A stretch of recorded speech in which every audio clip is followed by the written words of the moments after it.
세상에는 훌륭한 업적을 많이 남긴 훌륭한 사람들이 많습니다. 우리나라 역사에 이순신 장군 같은 분들, 세종대왕 같은 분들 참 훌륭한 분들이죠. 만약에 그런 훌륭한 사람들이 되도록 이 자리에서 그런 분들 얘기를 제가 계속 한다고 하면 여러분들은 이순신 세종대왕 같은 그런 훌륭한 사람들이 될 수도 있겠죠. 또 역사 얘기나 정치 얘기나 과학 등에 대해서 이 좋은 얘기들을 실감나게 여러분들한테 전해드리면 얼마나 좋겠습니까? 요새 TV나 또 유튜브에 아주 참 리얼하게 강의하는 그런 분들이 굉장히 많더라고요. 또 어떤 분들은 이 봉사와 이 구제에 대한 이 사회적인 메시지를 계속하면은 참 존경받는 삶을 사는 사람들이 많이 나올 겁니다. 그러나 사회적으로 좋은 일 많이 하고 성공하고 훌륭한 사람들이 될 수는 있어도 여러분들의 영적 생명은 흑암에 덮여서 죽어 있든지 아니면 영적인 거지가 되어서 갈급한 상태에 들어갈 수밖에 없습니다.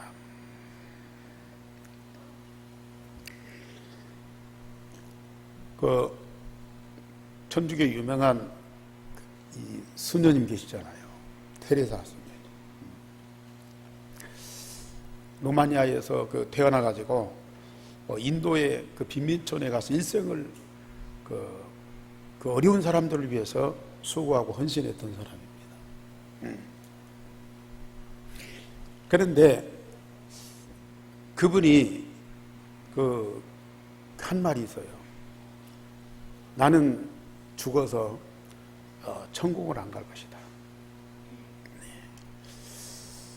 지옥을 갈 것이다. 왜냐하면 천국에는 고통받는 사람들이 없기 때문에 고통받는 사람들이 있는 지옥에 가서 그 고통받는 사람들을 위해서 도와줄 것이다. 얼마나 멋진 얘기입니까? 그래서 그런 훌륭한 생각을 갖고 실천을 한 그 수녀님은 노벨 평화상도 받고 천주교에서 성인으로 봉헌되게 돼 있어요. 그런데 고통받는 사람들을 위해서 일생을 바치고 죽어서까지도 고통받는 사람들과 함께한다. 굉장히 멋진 생각 같은데 그만큼 틀린 생각도 없거든요. 왜? 고통받는 사람들을 영원히 고통받도록 그렇게 놔둬. 빵을 주고 옷을 주고 또 옆에서 도와주고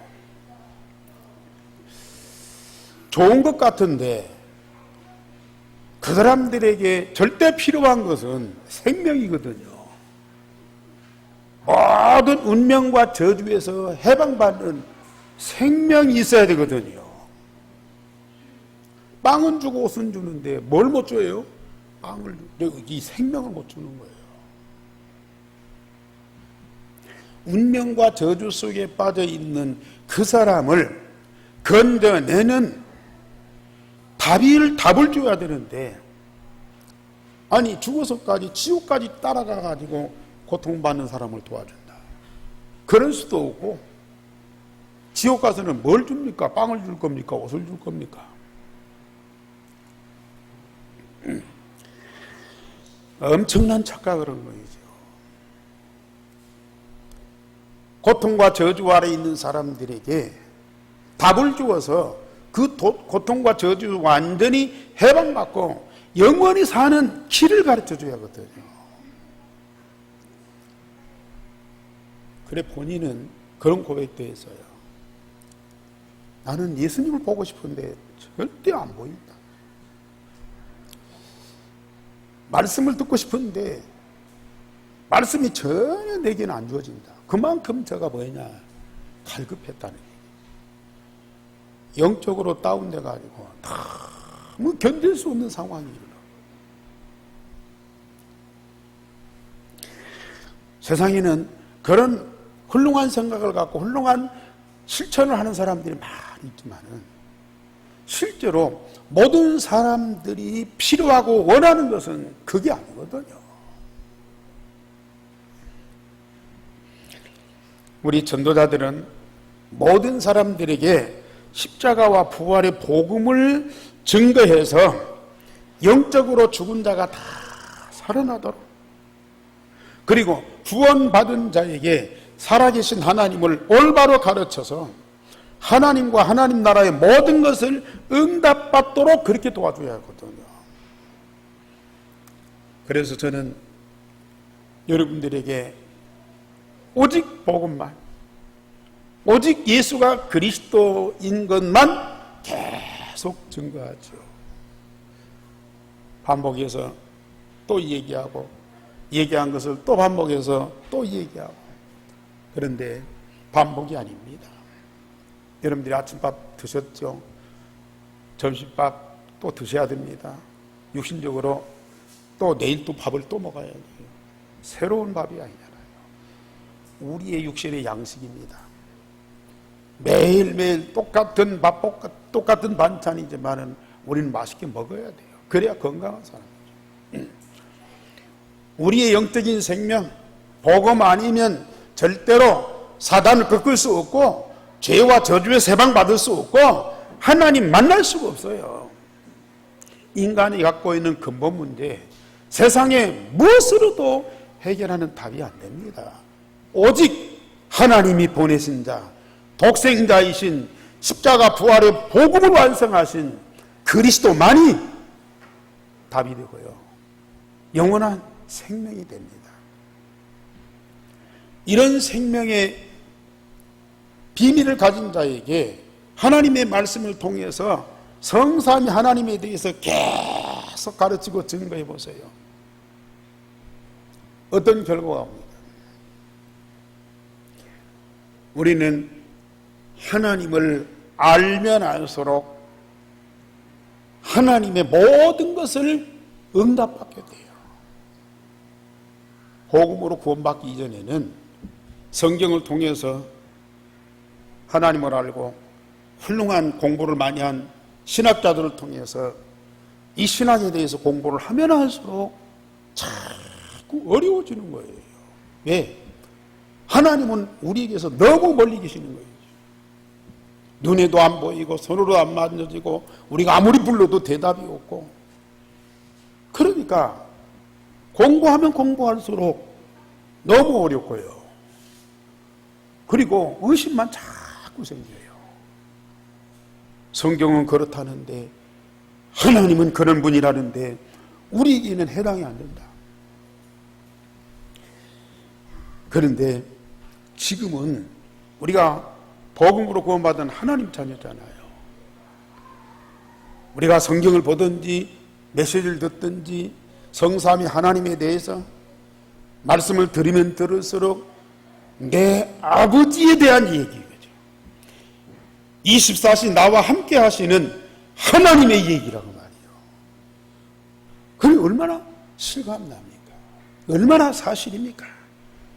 그 하나님에 대해서 알면 알수록 하나님의 모든 것이 내게 응답으로 와 있어요. 하나님 나라가 그렇게도 멀리 보이던데요, 그 하나님 나라가 내 마음에 임하였어. 하나님 나라의 참 평안과 그 영광이 내 마음에 충만하게 돼요. 이보다 감사하고 즐거운 일이 어디 있습니까?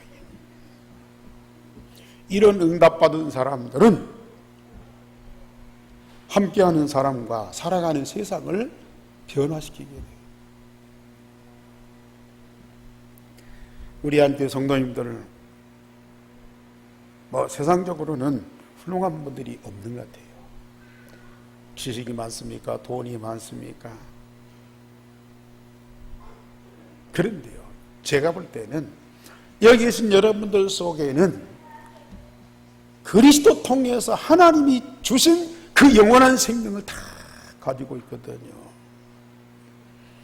10년 전에 여러분들하고 지금의 여러분들은 영적 상태가 완전히 달라. 여러분들 안에 있는 그 그리스도의 영원한 생명이 갈수록 풍성해지잖아요. 세상에 어떤 일이 있어도 흔들림이 없어요. 위기가 불어닥쳐도 우리들은 당황하거나 낙심하지 않습니다. 그런 생명을 우리가 갖고 있어요. 그러면서 이제는 성경의 전도자들처럼 현장에서 만난 사람, 우리와 함께하는 사람들을 복음으로 살려내는, 저주와 멸망에서 건져내고 우리와 같이 영생을 얻을 뿐만 아니라 하나님과 하나님 나라의 응답을 받으면서 세상을 변화시키는 주역이 다 되더라고요. 그래서 여러분들에게 복음만 계속 증거하게 되고요, 하나님의 말씀만 확실하게 전달하게 되고요. 이것이 우리 교회에 있는 목사만이 아니고 이 응답과 메시지를 가진 여러분들은 현장에 있는 사람들, 지금 고통받는 사람들에게 답을, 지금 저주에서 방황하는 사람들을 복음으로 살려내야 된다니까요. 그렇게 되면 여러분들 입에서 어떤 고백이 나옵니까? 자, 오늘 제목 다 같이 보십시다. 시작. 이는 만민에게 생명과 호흡과 만물을 친히 주시는 자신이라. 우리 성도들 입에서요, 당연히 이 고백이 나올 수밖에 없어요. 이는 만민에게 생명과 호흡과 만물을 친히 주시는 자, 그가 누구예요? 여호와 하나님이십니다. 오늘만이 아니고 우리 성도님들은 현장에서 누구를 만나든지 이 사실을 사실대로 전달하세요. 또 고백도 하세요. 그러면 그 현장에 새로운 변화가 일어나요. 저절로 바울팀이 데살로니가와 베레아에 가서 십자가의 복음, 이 십자가와 부활의 복음을 담대히 증거했습니다. 바울이 먼저 이 빌립보에서 나와가지고 데살로니가로 갔어요. 거기 유대인의 회당이 있어서 자기의 관례대로 새 안식일을 정하고 성경을 가지고 강론하였다고 그랬습니다. 전도자인 이 바울은 현장에 가서 막 전도하는 것도 중요하지만은 현장을 제대로 분석하고 그 상태를 파악하는 것이 중요하거든요. 그래서 바울은 이 데살로니가의 현장을 분석해 보니까 3주 동안은 복음동을 캠프를 해야 되겠구나. 그래가지고 3주를 딱 결정하고 캠프를 쌓았어요. 한 곳에만 무작정 머무를 수만은 없잖아요. 지금까지 1차 전도여행, 2차 전도여행을 통해서 갈 곳이 얼마나 많아요. 하나님이 예비하신 현장이 얼마나 많아요.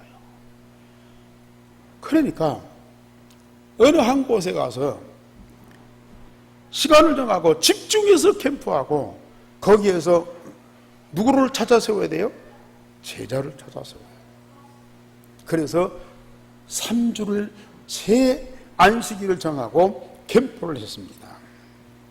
거기에서 열매가 나와도 그 기간 동안, 열매가 안 나와도 그 기간 동안.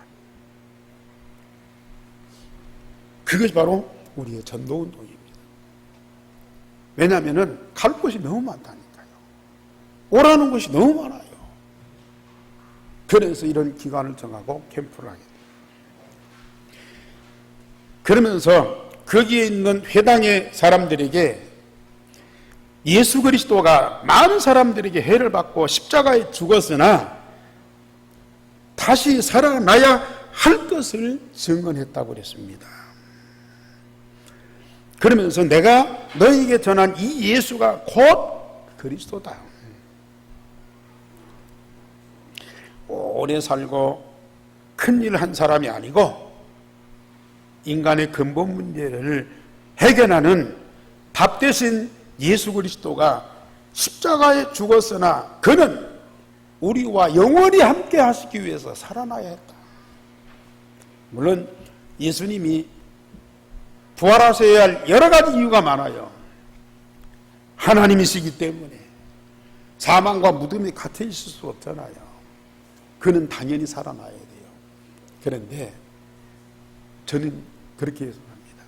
예수님이 무덤에 갇히지 않고 반드시 부활해서 살아나야 된다.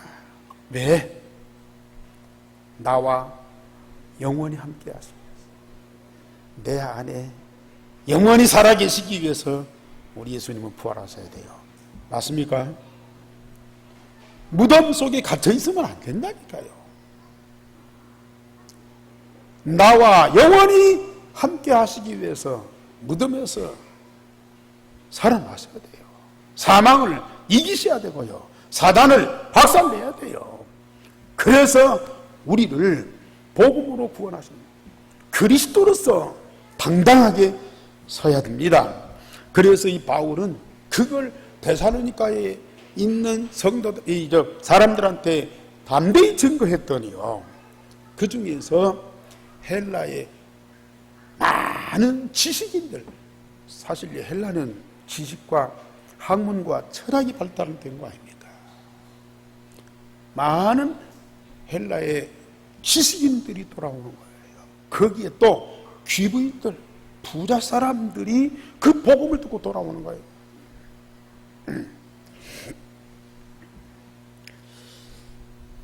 많은 지식인들과 부자인이 귀부인들이 바울과 실라를 따랐다. 그 말은 무슨 말이에요? 물론 예수 믿고 구원받은 것도 있지만은 바울과 실라의 제자가 된 거예요. 다시 말하면 그리스도의 제자가 된 거예요. 반면에 유대인들이 시기에서 불량한 사람들을 동원했어요. 시장에 깡패들을 동원했어요. 그래서 복음 전하는 이 바울을 죽이려고 그 지역의 책임자인 읍장들 앞에 가서 소동을 일으키는 거예요. 그리고 야손의 집에 들어가서 바울을 내놔라, 죽이겠다. 근데 야손이 숨겨두고 바울을 내놓지 않고 돈을 주어서요 그들을 보냈어요. 그런 핍박과 환난 중에도 전도자들을 보호하고 지키는 제자들이 있다니까. 사명자들.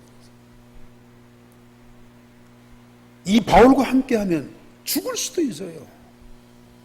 그런데 이 바울과 죽음과 생명을 같이 하는 그런 제자, 그런 전도자들이 있다니까요. 여러분들은 그런 상황이면 꼭 누구 편을 들어서가 아니라 어떤 상황이겠습니까? 어떤 결단을 하겠습니까? 거기서 쫓겨나가지고 바울과 실라가 베레아라고 하는 그런 동네로 갔어요. 배를 타고 건너갔습니다. 역시 거기에서도 유대인의 회당을 찾아서 복음을 전했어요. 왜? 거기는 사람들이 많이 모이니까. 그리고 거기에는 얼마든지 성경 갖고 토론할 수 있으니까. 그래서 바울이 회당을 찾아. 물론 유 목사님은 렘넌트 찾기 위해서 회당에 가서 맞는 얘기죠. 그래서 그들에게 말씀을 강론하는데, 바울이 놀란 건 얼마나 말씀을 간절한 마음으로 듣는지. 여기 보면은 말씀을 간절한 마음으로 듣는 거예요. 그러면서 마음이 너그러워서 데살로니가 사람들보다도 더 말씀을 간절히 사모했다 그랬어. 뭐 그런 사람들 있잖아요. 말씀을 그렇게도 기쁨으로 받는 사람들, 대충 들어도 은혜가 됩니다마는 그러나 집중해서 듣는 것하고는 다르지. 그러면서 받은 말씀을 가지고 가서 집에서 날마다 이것이 사실인가, 이것이 어떤 뜻인가 깊이 상고했다. 여러분들이 오늘 말씀 받고 이 메시지를 갖고 집에 가서 또 보고 기도하고 또 영상으로 또 보고 듣고 그러잖아요. 베레아 사람들이 그때의 그런 이 말씀을 붙잡고 기도하고 응답받았다니까요. 그러니 바울이 감동을 받을 수밖에 없죠. 그 중에 많은 사람들이 믿고 헬라의 기빈과 남자들이 또 믿었다 그랬습니다.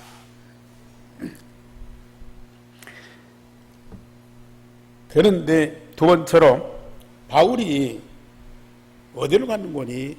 마게도냐 중심지 아덴이라고 하는, 학교에서는 아테네라고 그러죠. 그리스의 수도 아테네에서 복음 전했습니다. 그런데 그 아덴에서도 어디로 가느냐?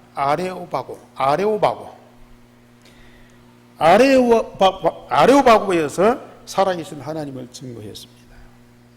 말씀드렸듯이 이 그리스, 헬라는 철학과 학문의 도시입니다. 철학과 학문의 도시인데 거기에 또 뭐가 많으냐? 종교와 우상이 많아.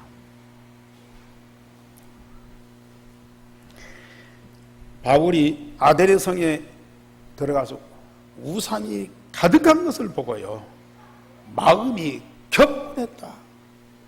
그래서 회당과 장터에서 날마다 예수의 부활을 증거하니까 변론이 일어났어요. 지식인들이라, 철학자들이라.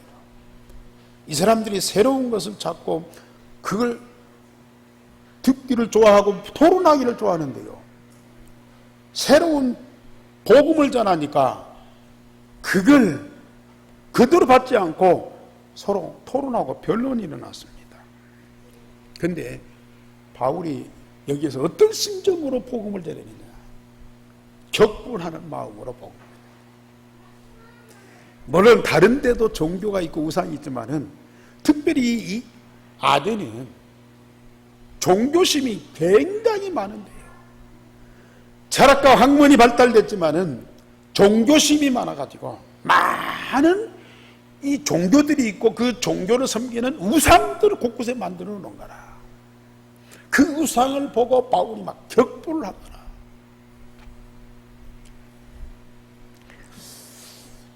전주에도 무당촌이 많이 있어요. 또 오래된 절간들도 많아요. 또 뭐 이상한 종교들도 많고 신흥 종교들도 많고 그래요. 동남아 가면은 막 그 황금 사원들, 황금으로 뭐 지붕을 만들고 도움을 만들고 불상을 만들어 놓고 얼마나 의리하게 만들어 놓은 그런 이 사원과 이 우상들이 많은데 말이야. 대부분의 불신자는 말할 것도 없고 기독교인들조차도 그 나라의 종교고 그 나라의 문화라 그렇게 인식을 하고 지나갔다. 대단하다. 어마어마하다. 그런데 복음 없는 사람들은 그렇게 감동을 받을 수밖에 없어요. 그러나 복음 있는 사람들은 복음이 없기 때문에 그런 것들을 만들어 놨다. 복음이 있으면 그런 것들이 있어서는 안 되고 없어야 되거든요. 복음 없는 현장에, 저주와 재앙으로 가득한 그 현장에 그런 종교와 우상들이 가득하다. 복음 가진 사람들은 그걸 보고요 격분할 수밖에 없어요. 저도 한 20여 년 전에 이 복음운동 시작하면서요, 전주에 있는 몇몇 목사님들이 팀을 짜가지고 일주일에 하루씩 전주, 익산, 군산 또는 이 무당집을 계속 다녔어요. 절간도 다니고 또 신흥 종교 그런 이 사람들도 만나고 뭐 그 사람들 전도하러 간 건 아니고 그 사람들이 지금 어떤 상태에 있느냐, 왜 그것을 하고 있고 안 하면 안 되느냐, 그걸 찾으려고요. 그걸 보려고 일주일에 한 번씩 한 2년 동안은 다녔어요. 참, 복음 없는 그 현장이 얼마만큼 갈급하고 얼마나 저주와 재앙 속에 있는 걸 다.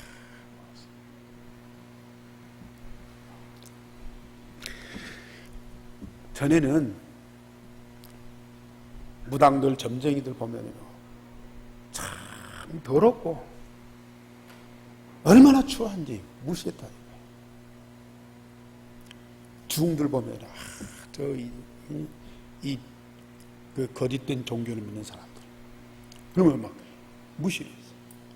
그런데 이 복음을 알고 그 현장을 보니까 그 사람들이 얼마나 안타까운지 몰라요. 그런 운명을 잡고 계속 미혹해서 고통과 저주를 끌고 가는 그 배후에 있는 이 사단과 귀신이 얼마나 악랄한지 그게 막 보이는 거예요. 사단과 악령, 귀신, 이것들을 꺾는 완전한 답을 갖고 우리가 그들과 영적 싸움 싸워야 돼요. 그리고 거기 묶인 사람들을 복음으로 살려야 돼요. 이것이 우리 예수님이 오신 이유고 교회가 해야 할 가장 중요한 일이고, 그리고 우리 성도들의 사명이다. 이걸 깨달아야죠. 여기다가 우리는 생명을 걸어야 돼요. 바울이요, 이것 때문에 복음운동한 거 아닙니까? 가는 곳마다 환영하는 사람도 있지만 반대하고 죽이려고 하는 사람들도 계속 기다리고 있잖아요. 아니, 저 데살로니가 사람들이 베레바까지 쫓아와서 바울을 죽이려고, 이런 상황인데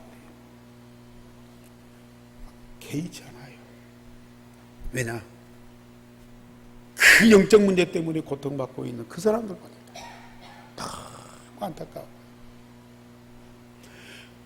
그들에게 답을 주고 그들을 살릴 수 있는 복음이 우리에게 있다고 말해요. 이걸 안전할 수가 없는 거예요. 여러분들은 뭐 때문에 분노합니까? 물론 다른 사람들이 나를 괴롭히니까 분노할 수 있어요. 때로는 내가 억울한 일 당할 때 막 못 참고 막 싸울 수도 있어요. 그러나 그건 분노할 일이 아니고 싸울 일이 아니야. 우리는 이해하고 넘어가야 돼. 이해하고 수용하고 넘어설 수 있는 힘이 있어야 돼. 그게 바로 복음 가진 자예요. 우리가 싸울 대상은 혈과 육이 아닙니다. 이런 사단과 악령과 귀신의 세력들하고 싸워야 돼요. 이 사단과 싸워서 이기지 못하면은 사람하고 싸워야 된다니까. 그것도 가장 사랑하면서 함께하는 사람들하고 싸워야 돼요. 얼마나 억울한 일입니까? 우리는 절대 그럴 수가 없잖아요. 여기에 철학자들이, 여기 에피쿠로스, 스토아 철학자들이, 아까 말씀드렸더니 이 그리스 아덴은 철학의 도시, 학문의 도시, 여기에 유명한 그 소크라테스나 플라톤 이런 철학자들이 났잖아요. 이런 사람들이 있는 그 현장에 바울이 복음 들고 가니까 이 사람들이 새로운 것을 찾아서 듣고자 한다고. 그런데 바울이 전하는 것이 뭐예요? 예수는 그리스도다, 복음이요.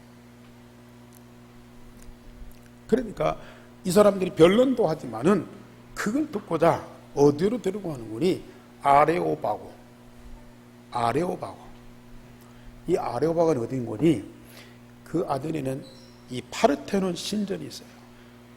그 아덴 사람들이 가장 위대하게 섬기는 그 신을 모신 파르테논 신전이 있는데, 그 신전 앞에 언덕이 있어요. 그 언덕에 어떤 곳이냐?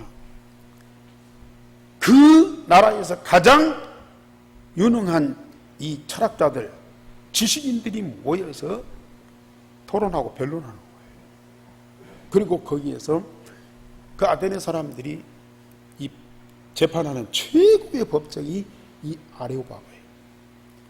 그러니까 이 아테네에서도 가장 중요한 현장에 이 철학자들이 바울을 데리고 와서 얘기하는 거예요. 그러면서 얘기해라. 그 얘기할 수 있는 시간을 주니까 바울이 여기에서 메시지를 하기 시작해요. 내가 이 동네에 와서 보니까 당신들이 종교심이 어디보다도 강하구나. 많은 종교, 많은 신들을 모신 우상들이 있는데 그 중에 알지 못하는 신에게라는 단까지 만들어 놓고 섬기고 있더라. 아무리 해도 연구해도 알지 못하는 신, 그가 누군지 내가 얘기하겠다. 그러면서 그 신은 우주와 만물을 지으신 하나님이고 천지의 주제로 만민에게 생명과 호흡과 만물을 친히 주시고, 그래서 우리가 그를 힘입어서 살면서 기동하며 존재하느니라. 여호와 하나님은 만물을 창조하신 천지의 주제다. 그 천지의 주제신 여호와께서 모든 사람들에게 생명과 호흡과 만물을 주었다.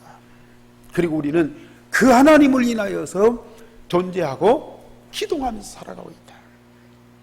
그러면서 인류의 모든 족속을 한 혈통으로 만드시고 온 땅에 살게 하시면서 연대, 지금 올해가 몇 년이에요? 2020년이에요.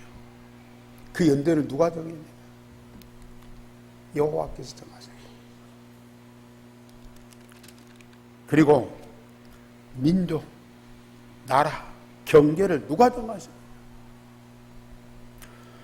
지금 우리 이 지구상에 237 나라, 237개의 국가가 있다. 그래서 우리는 237 나라, 그걸 목표로 하고 전도운동하고 있잖아요. 그래서 237 나라 살릴 수 있는 훈련을 시키는 237 센터를 만들어 놓고 계속 훈련시켜가고 있어요. 237 나라가. 그런데 한 나라에 우리는 단일 민족, 지금은 뭐 다민족들이 들어와 있지만은 한 나라에 소수 민족들이 굉장히 많아. 중국만 해도 56개의 소수 민족이 있다. 나라마다 소수 민족이 있는데 전 세계에 거의 한 1,500개의 소수 민족들이 나와. 그것까지도 누가 정했느냐? 하나님. 연대와 거주의 경계를 정하셨고 각 사람에게서 멀리 계시지 않고 우리 가운데 계신다 그랬어요. 모든 인간은 하나님의 창조물이요, 또 하나님을 알만한 모든 지혜와 증거를 인간에게 주셨고, 또 그 하나님은 항상 우리 가운데 계시면서 얼마든지 하나님을 믿고 구원받을 수 있도록 역사하셨다. 그러면서 하나님이 모든 사람들에게 믿을 만한 증거, 그게 뭡니까? 하나님이 눈에 안 보이는데 그를 믿을 만한 증거, 그게 바로 예수님의 십자가 부활입니다. 예수님의 십자가 부활을 사실로 알고 믿으면 우리는 하나님을 만나게 되고 하나님과 함께하게 돼요. 십자가 부활의 복음을 알지 못하고 안 믿으면 우리는 하나님을 알 수가 없어요. 물론 세상 만물이 창조된 거, 운행되는 거, 이런 것들을 보아도 우리는 하나님을 알 만한 증거들이 있지만 확실한 증거는 십자가 부활입니다.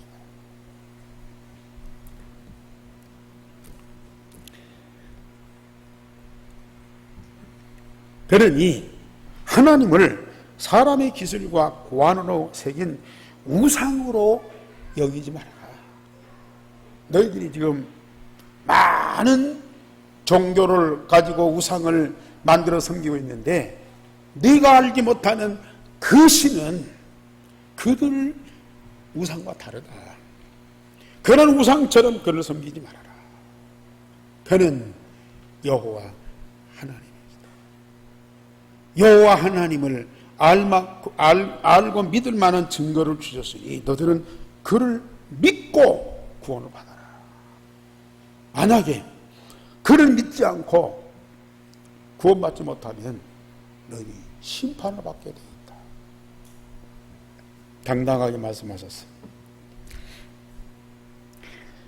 이 바울의 메시지를 철학자들이, 지식인들이 다 들었는데요, 자기의 지식이 우월성을 갖고 굉장히 자존심이 강하고 권위적인 사람들이 그걸 믿겠습니까? 그런데 여기 보면은 누가 믿었느냐? 우리 17장 마지막 절 다 같이 보십시다. 34절 시작. 몇 사람이 그를 가까이하여 믿으니 그 중에는 아레오바고 관리 디오누시오와 다마라라 하는 여자가 또 다른 사람들도 있었더라. 여기 아레오바고 관리자 디오누시오가 믿었어요. 다마리오라는 여자가 또 믿었어요. 자, 이 아레오바가의 관리자, 최고의 책임자가 예수를 믿었어요. 그 영향이 얼마나 크겠습니까?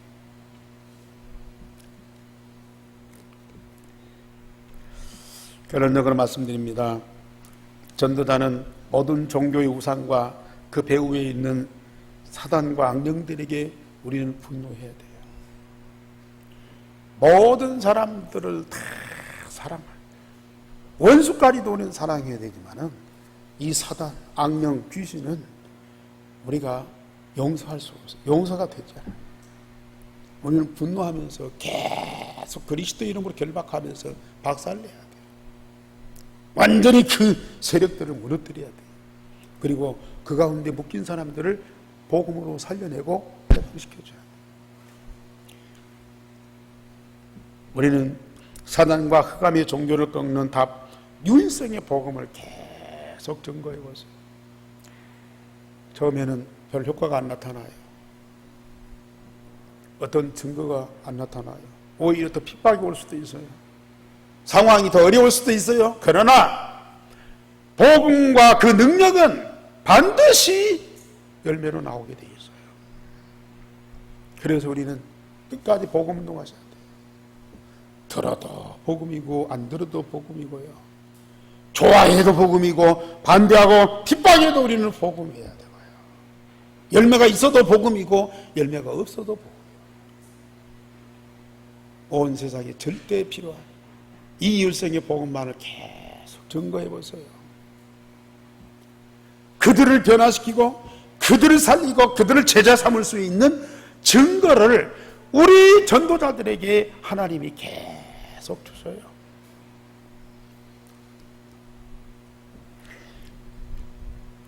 바울이 아덴의 철학과 학문의 도시 또 우상의 도시에서 복음을 증거했고요. 특별히 아레오바고에서 복음을 증거했어요. 우리가 복음 갖고 복음 누리고 있으면 하나님이 우리를 어디다가 보낼지 우리의 실력은 없지만은 우리 안에 있는 복음은 세상 모든 사람들을 살리는 완전한 답이거든. 세상에 훌륭한 사람들, 이런 학문 있는 사람들, 이런 성공한 사람들에게 절대 필요한 것이 바로 복음이에요. 말씀드렸듯이 아덴의 그 철학자들과 학문 가진 사람들이 그렇게 많은 종교, 우상을 만들어 놓고 섬겨야 되는 이유가 뭡니까? 그 학문과 철학, 이 성공에서 답을 얻지 못한 거예요. 그러니까 그런 우상을 만들어 놓고 섬길 수밖에 없다니까요. 지금 우리 주변에는 그런 사람들 너무 많아. 우리에게 있는 복음이 그들에게 절대 필요하고 중요한 거예요. 그래서 우리는 지역의 최고의 실력자들한테 어떻게 복음 전할 것입니까? 우리는 결국 세계를 장악하고 있는 저 유대인들에게 어떻게 복음을 전할 것입니까? 마음에 담고 기도해 보세요. 하나님은 반드시 문을 여실 겁니다. 우리 능력과 상관없이 하나님이 절대적인 능력으로 역사하신다. 선진국들 왜 그렇게 마약을 많이 합니까? 그렇게 잘 사는 나라들이 왜 그렇게 정신병들이 많습니까? 그렇게 훌륭한 분들이 왜 자살을 그렇게 많이 합니까?